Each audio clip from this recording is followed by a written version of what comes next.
Alright, what's up YouTube? Welcome back to the channel. My name is Crypt13, and in today's video, we're going to take a look at how much the 2.3 patch buffed Albedo's damage, especially from the new 4-piece hood set, the Husk of Opulent Dreams, and his new signature 4-star weapon, the Cinnabar Spindle, which you can get for free by participating in the 2.3 events. Now, if we want to understand how Albedo's damage has been buffed, and just how much it was buffed, we need to understand what the 4-piece hood set actually gives us. The 4-piece Husk of Opulent Dreams is going to give us a huge boost to defense, 30%, and it's going to give us extra geo damage bonus and even more extra defense if we can manage to keep up all of the stacks from the 4-piece set bonus. And the very good thing about this set is that it's very easy to gain stacks and keep them. In order to gain stacks, you must deal geo damage or by staying off the field. Those are the two ways that you can get stacks. And the only way that you really lose stacks is if you keep the character that is holding the 4-piece set bonus on the field without dealing any kind of geo damage. Just keeping, for example, Albedo on the field and dealing physical damage without having his E skill up is going to cause you to lose stacks. But, of course, if you're playing properly, that's never going to happen. It really shouldn't happen. So for Albedo, he's pretty much going to have full stacks on the new 4-piece set almost all of the time. Then we have to take a look at his new 4-star signature weapon, the Cinnabar Spindle. This is a very big increase to his E-skill damage, and it's free. By the end of the event, we should be able to get this weapon to an R5, and it's going to give us extra elemental skill damage based on 50% of our defense. At R5, this is going to jump to a massive 80%. The weapon also just gives us a buttload more defense, increasing our Albedo's defense to around 2k if properly built. Currently, my Albedo is not properly built. Now, the way that this damage increase works is very similar to Zhongli's and Kokomi's damage bonus, so if you're familiar with how that damage is calculated, then this is very similar. It's flat damage that's added to his elemental skill damage, but it's also affected by enemy resistance, damage bonuses, and crit. This weapon is pretty much tailor-made for Albedo, and not very many other characters can use this, so this is the very definition of a niche weapon. So you should really only build this sword if you have an Albedo. So now I told you that the Husk of Opulent Dreams uses a stack system for its 4-piece set bonus. This is very important because Albedo's elemental skill has a very special property attached to it, which is called Snapshotting. If you don't know what a snapshot means, it means it'll take your defense at the moment of casting your E skill and then calculate the damage based on that. So if you casted Albedo's E skill and your defense was 1874, but then a couple seconds later you increased your defense because you gained extra stacks from the 4-piece Husk of Opulent Dreams, it would still do the same amount of damage it would have done when your defense was 1874. If you want a more in-depth explanation on how the snapshot works and a demonstration on how this works,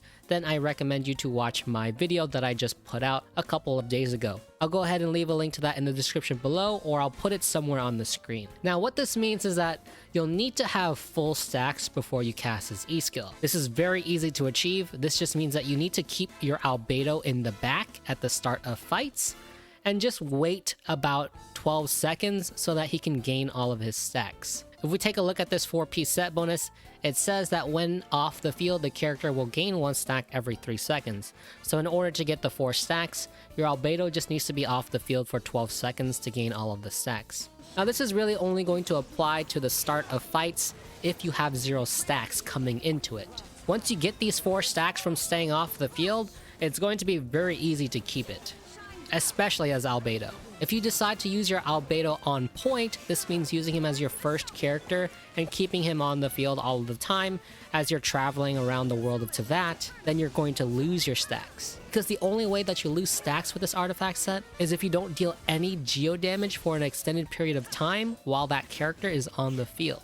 But really, at the end of the day, Albedo is going to very easily have 4 stacks on this 4-piece set bonus. Now, of course, we should talk about Albedo's old build before 2.3 because that's directly what we're comparing against. The crazy crit stats that you got from this very easily obtainable 3-star weapon was what made it so valuable for Albedo. As long as you kept his HP above 90%, you got an extra 28% crit rate and a massive 40-ish% crit damage. My Harbinger of Dawn is not max leveled, so you're going to get more base attack and crit damage once maxed And then also to get as much damage as possible, Albedo would run a 2-piece Archaic Petra with just any other thing, because the Archaic Petra is really the only way we could increase his elemental skill damage, since it's scaled purely off of defense. We really wanted to avoid using any 4-star artifacts, even though there are a couple of 4-star sets that could increase our E-skill damage a little bit. So now that you understand what we're going to be comparing today, I'm going to be moving into the math section in just a little bit here.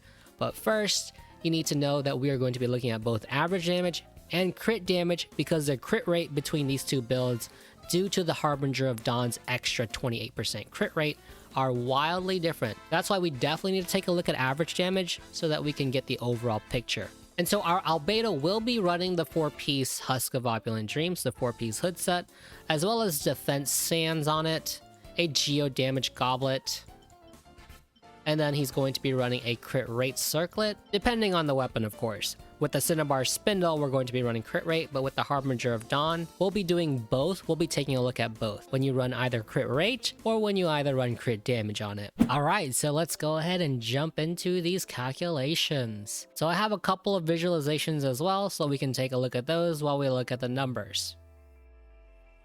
So there are a couple things that we're comparing, and this first one, we are comparing Harbinger of Dawn, where we run a crit rate circlet, a Harbinger of Dawn when we run a crit damage circlet, a Cinnabar Spindle R5, and then a Harbinger of Dawn when we run double defense. Now, I guess you might be asking, why am I not running a Cinnabar Spindle with double defense, where I run defense on both the sands and the circlet? Well, that's because the Cinnabar Spindle doesn't give us any extra crit, so we definitely need to run a crit rate circlet. With the Harbinger of Dawn, we had a bunch of extra crit rate, so that's why we have the luxury of being able to run defense on the circlet. Also keep in mind that I do have some substats in these calculations. I have 5 rolls of crit rate and 5 rolls of crit damage, so that gives us about an extra 20% crit rate, as well as about an extra 40% crit damage. This first table is also just taking a look at the damage we deal when we hit a crit damage. And you can see right here, we have a 35.5% damage difference when we upgrade from a Harbinger of Dawn to a Cinnabar Spindle R5. This of course is when we run Harbinger of Dawn with crit rate, making our crit rate around 70%. So this is a lot of crit rate.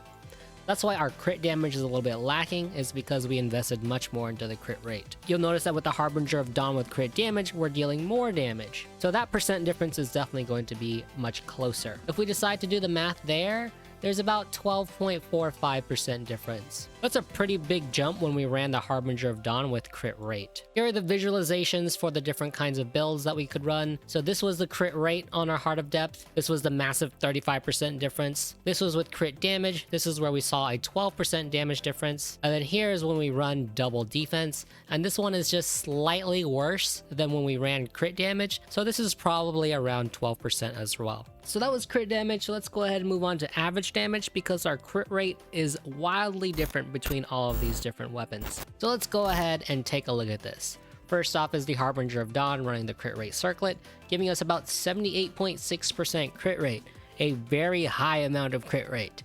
And then the Harbinger of Dawn with crit damage, our crit rate drops down to about 47.5%. Cinnabar Spindle running just crit rate, we have about 50.6% crit rate. And then Harbinger of Dawn, running double defense, has about the same amount of crit rate as the one with crit damage, 47.5. So if we take a look at the average damage here, we can definitely see that Cinnabar Spindle is at the top, and that our crit rate Harbinger of Dawn now deals more damage than our crit damage Harbinger of Dawn. Between our crit rate Harbinger of Dawn and the double defense Harbinger of Dawn, they're dealing about basically the same amount of damage. So what this means is that you should definitely run whichever artifact piece has better substats. Average damage is very important here because, like I mentioned earlier, our crit rate is wildly different. So when we looked at crit damage, the Harbinger of Dawn with crit damage did deal higher crit damage numbers, but that's to be expected because we're running a crit damage circlet. But you see, when we consider average damage, it's definitely less than the Harbinger of Dawn, where we just run crit rate instead. Here are a couple of visualizations we can take a look at just to kind of try and put things into perspective. So the first one was our crit rate Harbinger of Dawn. The second one is our crit damage Harbinger of Dawn. and the third one is our double defense. You will notice that they are all kind of close to each other, but our most closest is the double defense and the crit rate. 8,300 and 9,300 here, and 8,200 and then 9,200 over here.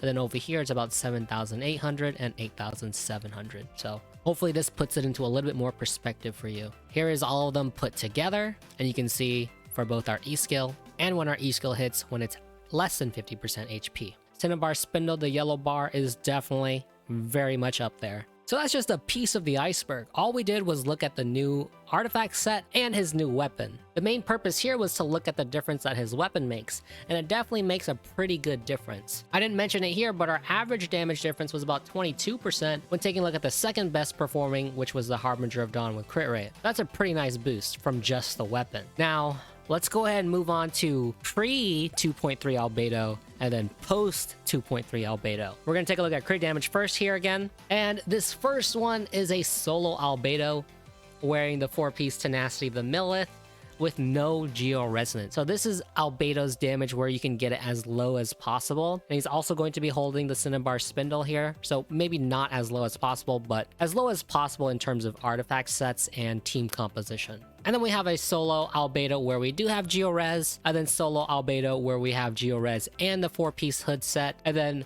Albedo with Gorou, and then another Flex Geo character with the hood set, and then that same team setup, except now we're going to be running a defense circlet. So let's just go ahead and take a look at the percent damage difference here. And remember that this is a percent difference and not a percent increase. Just remember to keep that in mind. And between a solo Albedo 4-piece Tenacity of the Millith with no Geo Resonance versus an Albedo Gorou Flex Geo with the 4-piece hood set, 73% damage difference. Our damage more than doubles here. So that's massive for him. And then when Albedo did have Geo Resonance, it's about a 51% damage difference increase from 9,000 to 16,000. And then of course you can see with the defense circlet, we deal even more damage, but this is of course because we're looking at crit damage and not average damage. So our crit rate here is definitely lower. We can take a look at the graph here. The green one is really what you want to look at because the orange one was the defense circlet, but it's kind of overinflated